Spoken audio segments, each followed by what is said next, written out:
IPL 2026 ಟೂರ್ನಿಯ ಆರಂಭದಲ್ಲೇ royal Challengers Bengaluru ತಂಡ ಐತಿಹಾಸಿಕ ಸಾಧನೆ ಮಾಡಿದೆ. 200ಕ್ಕೂ ಹೆಚ್ಚು ರನ್ಗಳ ಗುರಿಯನ್ನು ಅತಿ ವೇಗವಾಗಿ ಬೆನ್ನಟ್ಟಿ ದಾಖಲೆ ನಿರ್ಮಿಸಿದೆ. ನಗರದ ಚಿನ್ನಸ್ವಾಮಿ ಸ್ಟೇಡಿಯಂನಲ್ಲಿ ಸನ್ರೈಸರ್ಸ್ ಹೈದರಾಬಾದ್ ವಿರುದ್ಧ ನಡೆದ ಈ ಪಂದ್ಯದಲ್ಲಿ ಮೊದಲು ಬ್ಯಾಟಿಂಗ್ ಮಾಡಿದ ಎಸ್ಆರ್ಎಚ್ ತಂಡ 9 ವಿಕೆಟ್ಗಳ ನಷ್ಟಕ್ಕೆ 201 ರನ್ಗಳ ಬೃಹತ್ ಮೊತ್ತ ಕಲೆ ಹಾಕಿತು. ತಂಡದ ಪರ ಇಶಾನ್ ಕಿಶನ್ ಅದ್ಭುತವಾಗಿ ಬ್ಯಾಟ್ ಬೀಸಿದ್ದು 80 ರನ್ ಗಳಿಸಿ ತಂಡವನ್ನು ಉತ್ತಮ ಸ್ಥಿತಿಗೆ ತಲುಪಿಸಿದರು.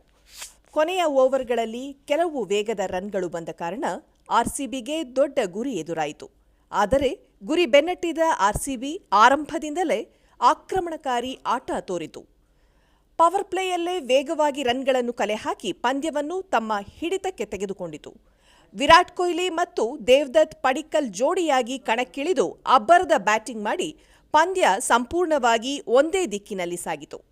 ವಿರಾಟ್ ಕೊಹ್ಲಿ ಅವರ ಜೊತೆ ಉತ್ತಮ ಬ್ಯಾಟಿಂಗ್ ಪ್ರದರ್ಶಿಸಿದ ದೇವದತ್ ಪಡಿಕ್ಕಲ್ ಅವರು ಕೇವಲ 26 ಎಸೆತಗಳಲ್ಲಿ 4 ಸಿಕ್ಸರ್ ಹಾಗೂ 7 ಬೌಂಡರಿಗಳ ನೆರವಿನಿಂದ 61 ರನ್ ಸಿಡಿಸಿದರು.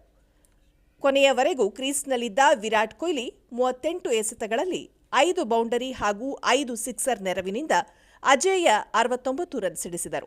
ಇವರಿಬ್ಬರ ನಡುವೆ ಕೇವಲ 45 ಬಾಲ್ಗಳಲ್ಲಿ 100ಕ್ಕೂ ಹೆಚ್ಚು ರನ್ಗಳನ್ನು ಕಲೆ ಹಾಕಿದರು. ಈ ಜೊತೆಯಾಟವೇ ಗೆಲುವಿನ ಕೀಲಿ ಕೈಯಾಯಿತು. ಆರ್ಸಿಬಿ ಕೇವಲ 15.4 ಓವರ್ಗಳಲ್ಲಿ 4 ವಿಕೆಟ್ ನಷ್ಟಕ್ಕೆ 203 ರನ್ ಗಳಿಸಿ 6 ವಿಕೆಟ್ಗಳ ಭರ್ಜರಿ ಜಯ ಸಾಧಿಸಿತು. ಇದು ಐಪಿಎಲ್ ಇತಿಹಾಸದಲ್ಲೇ ಅತಿ ವೇಗದ 200+ ರನ್ಗಳ ಚೇಸ್ ಆಗಿದೆ. ಇದಕ್ಕೂ ಮೊದಲು ಯಾವುದೇ ತಂಡ ಇಷ್ಟು